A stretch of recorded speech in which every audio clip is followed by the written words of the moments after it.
사랑하는 허브교회 요초동부 친구들 반갑습니다. 우리 친구들 한 주 동안 잘 지냈나요? 와, 이제 11월이 되었어요. 2023년도 이제 2달 정도밖에 남지 않았는데 정말 시간이 참 빨리 가는 것 같아요. 우리 친구들 매일매일 공부하고 학원 다니고 숙제하고 매일매일 정신없는 삶, 또 세상 속에서 힘든 삶을 살아가고 있지만 우리가 매일매일 기억하고 절대 잊어서는 안 되는 한 가지는 오늘 하루의 삶을 내게 주신 분도 예수님이시고 또 우리의 모든 삶을 이끌어 가시는 분도 예수님이신 것을 기억하면서 그 예수님께 감사하고 또 그 예수님께 우리의 삶의 초점을 맞춰서 예수님이 기뻐하시는 삶을 살아가는 우리 친구들이 되기를 소망합니다. 오늘도 아주 짧은 시간이지만 오늘 이 말씀을 통해 우리가 다시 한번 예수님의 왕되심 그리고 예수님의 그 사랑하심을 기억할 수 있는 우리 친구들 됐으면 좋겠습니다. 우리도 집중해서 우리 하나님의 말씀을 또 듣고 또 나누는 시간 되기를 축복합니다. 자, 우리 말씀 제목 같이 함께 읽고 오늘 우리에게 주신 하나님의 말씀 나누겠습니다. 예수님은 그리스도시다. 오늘 함께 읽을 말씀은 요한복음 4장 29절 말씀이에요. 내가 행한 모든 일을 내게 말한 사람을 와서 보라. 이는 그리스도가 아니냐 하니. 자, 친구들, 희망봉이라는 이름을 가진 곳이 있어요. 이름이 아주 이쁜데요. 자, 이 희망봉이라는 곳은 어디에 있는 것일까요? 바다와 육지가 맞닿아 있는 곳에는 가끔 육지에서 바다 쪽으로 뾰족하게 튀어나온 땅이 있어요. 이 튀어나온 땅을 곶이라고 하는데 넓은 아프리카 대륙의 가장 남쪽 아래에 있는 곳을 희망봉이라고 불러요. 그렇다면 희망봉은 왜 이런 특별한 이름을 갖게 되었을까? 1400년대 유럽 사람들은 멀리 동쪽에 있는 인도에서 재배되는 향신료를 굉장히 좋아했대요. 그런데 인도가 너무 멀어서 직접 갈 수 없기 때문에 유럽과 인도 중간에 있는 이슬람 상인들을 통해서 비싼 값에 이 향신료를 구입했어요. 그러자 이 일로 어떤 사람들이 고민을 시작했어요. 우리가 인도에 가서 직접 구입하면 이 향신료를 싸게 살 수 있지 않을까? 하지만 육지를 통해 인도로 가는 것은 불가능했어요. 시간과 비용이 많이 들 뿐만 아니라 육지를 거쳐 가는 길은 너무 위험했기 때문이죠. 그래서 생각을 바꾸어서 배를 타고 인도까지 갈 수 있는 방법을 찾게 되었어요. 그런데 큰 문제가 있었어요. 배를 타고 인도로 가려면 아프리카를 돌아서 가야 하는데 문제는 유럽 사람들이 그때까지 아프리카 땅이 어디에서 끝나는지 몰랐다는 거예요. 심지어 아프리카 땅은 남쪽으로 끝없이 뻗어 있다고 생각하는 사람도 있었어요.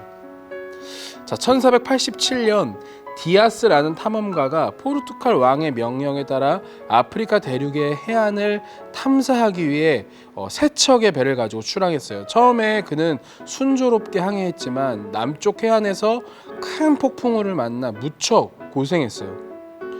이후 1년이 지나서 고국으로 돌아가는 길에 폭풍우를 만나 고생했던 남쪽 해안을 디아스가 다시 지나가게 되었고 그곳이 자신이 찾던 아프리카 남쪽 끝인 것을 깨닫게 되어 그곳 이름을 폭풍의 곳이라고 지었어요. 끝나지 않을 것처럼 남쪽으로 길게 이어진 해안이지만 끝나는 지점이 있다는 것을 처음 발견한 디아스는 아프리카 땅에 끝나는 곳이 있다는 기쁜 소식을 왕에게 전했어요. 포르투갈 왕은 인도로 가는 탐험 대원들이 그곳에서 희망을 얻기를 바라며 디아스가 폭풍의 곳이라고 지은 이름을 희망봉이라고 바꿨어요.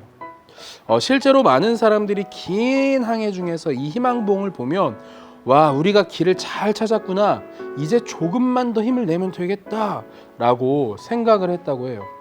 희망봉은 그 이름처럼 많은 탐험가들에게 큰 희망을 주었어요. 친구들, 이처럼 우리가 살아가는 우리의 삶, 또 이 세상도 우리가 한 번도 가본 적이 없는 길을 떠나는 그런 두려운 여정과 같은 삶이에요. 우리 모두는 인생을 2번 사는 사람이 없어요. 그렇기 때문에 지금 우리가 걸어가는 그 모든 길은 다 우리가 처음 걸어가는 길이죠. 그래서 그런 길 가운데 폭풍도 만나고 어려운 일도 만나고 역경도 만날 때마다 우리는 그 길에서 희망을 얻으면 너무 좋은 삶이겠죠. 희망봉이 여행가들에게 또 많은 그 배를 타는 사람들에게 희망이 되어줬던 것처럼 처음 살아보는 우리의 인생에도 우리에게 희망이 되어주시는 분이 있어요. 친구들, 과연 그분은 누구이실까요? 바로 그리스도이신 예수님이죠. 예수님만이 우리의 유일한 희망이시고 우리가 나아가야 할 길을 알려주시는 분이세요. 그렇다면 예수님이 우리에게 희망을 주시는 것은 무엇 때문일까요? 과연 어떤 것이 예수님으로 하여금 우리에게 희망을 주는 걸까요? 오늘 말씀을 통해 함께 하나님의 은혜를 나눠보도록 하겠습니다. 예수님은 이 제자들과 함께 유대 지역을 떠나 갈릴리라는 곳으로 향하셨어요.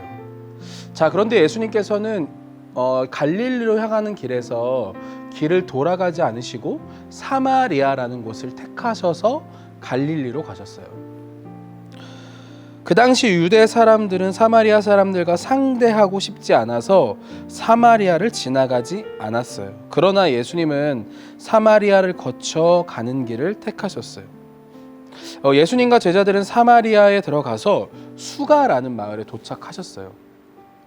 제자들은 먹을 음식을 사러 갔고 예수님은 우물 곁에 앉아 잠시 쉬고 계셨어요. 그때 한 사마리아 여인이 물을 기르러 우물가에 왔어요. 예수님은 여인에게 물을 좀 달라고 말씀하셨어요. 그러자 여인이 예수님께 놀라며 대답했어요. 아니, 당신은 유대 사람인데 어떻게 사마리아 여자인 저에게 물을 달라고 하시나요? 예수님은 여인에게 말씀하셨어요. 내가 누구인지 내가 알았더라면 너는 나에게 무엇이든지 구하였을 것이다. 그러면 나는 너에게 생수를 주었을 것이다. 내가 주는 물을 마시는 사람은 영원히 목마르지 않을 것이다. 여인이 예수님께 다시 대답했어요. 선생님, 그런 물이 정말 있나요? 그렇다면 다시 목마르지 않게 제게 그 물을 좀 주세요. 그런데 예수님은 여인이 부탁한 물을 주시지 않고 갑자기 그 여인에게 가서 네 남편을 데려오라 라고 말씀하셨어요. 하지만 여인은 그럴 수 없다고 대답했어요. 자, 여인에게는 이전에 남편이 5명이나 있었지만 지금은 없기 때문이에요. 이런 이유로 여인은 마을 사람들에게서 손가락질을 당하며 살고 있었고, 그래서 아무도 일하지 않는 그 무더운 한낮에 물을 기르러 나왔던 거예요. 예수님은 여인의 상황과 마음을 모두 알고 계셨어요. 그리고 여인에게 이렇게 말씀하셨어요. 너에게 남편 5이 있었고 지금 있는 자도 네 남편이 아니니 네 말이 맞다. 여인은 깜짝 놀랐어요. 처음 만난 예수님이 자신에 대해 모든 것을 알고 계셨기 때문이에요. 자신의 부끄러운 과거와 잘못, 그리고 지금의 상황까지도 예수님은 모두 알고 계셨어요. 여인은 예수님이야말로 분명 하나님이 보내신 선지자라고 생각했어요. 그리고 비록 유대 사람들과 다른 곳에서 예배를 드리지만 자신도 그리스도를 기다리고 있다고 말했어요. 그러자 예수님이 그 여인에게 이렇게 말씀하셨어요. 내가 바로 그리스도다. 여인은 예수님의 말씀을 믿었어요. 그리고 그 자리에서 즉시 물 항아리를 버려두고 마을로 돌아가 사람들에게 말했어요. 여러분, 제가 그리스도를 만났어요. 저의 과거를 다 아시는 분이 저기 계세요. 어서 와서 그분을 한번 만나보세요. 그분은 그리스도세요. 사람들을 피해 아무도 일하지 않는 시간에 우물을 찾던 여인이 이제 많은 사람들에게 예수님을 전하는 놀라운 일이 일어났어요. 그리고 많은 사마리아 사람이 예수님을 믿게 되었어요. 또 예수님은 우리를 구원하기 위해 하나님이 이 땅에 보내신 그리스도이심을 알게 됐어요. 친구들, 다른 사람들의 눈을 피해 가장 더운 그 한낮에, 아무도 활동하지 않는 그 한낮에 물을 기르러 왔던 그 여인에게, 아무런 희망이 없던 그 여인에게 예수님은 희망으로 나타나셨어요. 그리고 영원히 목마르지 않는 생수를 그녀에게 주심으로 인해 그녀가 다시 희망을 얻고 새로운 삶을 살아가도록 인도해 주셨어요. 자, 친구들, 그리스도라는 말을 기억하나요? 자, 그리스도란 말은 바로 기름 부음 받은 자라는 뜻이었죠. 구약 성경을 보면 하나님께서 이스라엘과 또 그 백성들을 위해 특별히 세우신 사람들이 있어요. 바로 왕, 그리고 선지자, 제사장이죠. 이들은 하나님이 특별히 구별하여 세우셨다는 표시로 머리에 기름을 부었어요. 그래서 예수님이 그리스도시다라는 말은 예수님이 우리의 왕, 그리고 선지자시며 제사장이라는 뜻이에요. 그리스도이신 예수님은 왕으로서 우리를 다스리시는 분이고, 그리스도이신 예수님은 선지자로서 우리에게 하나님의 말씀과 뜻을 가르쳐 주시며, 또 그리스도이신 예수님은 제사장으로서 우리의 죄를 깨끗하게 씻어주세요. 사랑하는 허브교회 유초등부 친구들, 우리 친구들도 예수님 한 분만이 오직 그리스도이심을 믿고 있나요? 예수님만이 우리의 왕이시며, 그리고 우리의 선지자시며 우리의 죄를 용서해 주실 수 있는 제사장임을 믿고 있나요? 그렇다면 우리의 희망 되신 예수님만을 바라보세요. 오늘도 힘들고 어려운 삶에 있는 우리 모두에게 희망이 되어 주실 수 있는 분은 오직 예수님 한 분이세요. 그리고 아무런 희망과 아무런 소망 없이 살아가던 이 사마리아의 여인이 예수님을 만나 많은 사람들에게 예수님을 알렸던 것처럼 우리 친구들 삶 속에서 예수님을 전하며 살아가세요. 그것이 바로 우리가 해야 할 일이에요. 사랑하는 친구들, 우리가 또 일주일 동안을 살아가는 동안 예수님만이 우리의 그리스도이심을 믿고 많은 친구들, 가족들, 내가 만나는 모든 사람들에게 예수님이 그리스도이심을 전할 수 있는 우리 모든 사랑하는 허브교회 초등부 친구들 될 수 있기를 예수님의 이름으로 축복합니다. 우리 함께 기도하겠습니다. 사랑하는 하나님, 오늘 말씀을 통해 오직 예수님만이 우리의 유일한 그리스도이시며 구원자가 되어주심을 고백하며 선포합니다. 아무런 희망이 없던 사마리아의 여인을 만나 하나님 희망을 주시고 소망을 주셨습니다.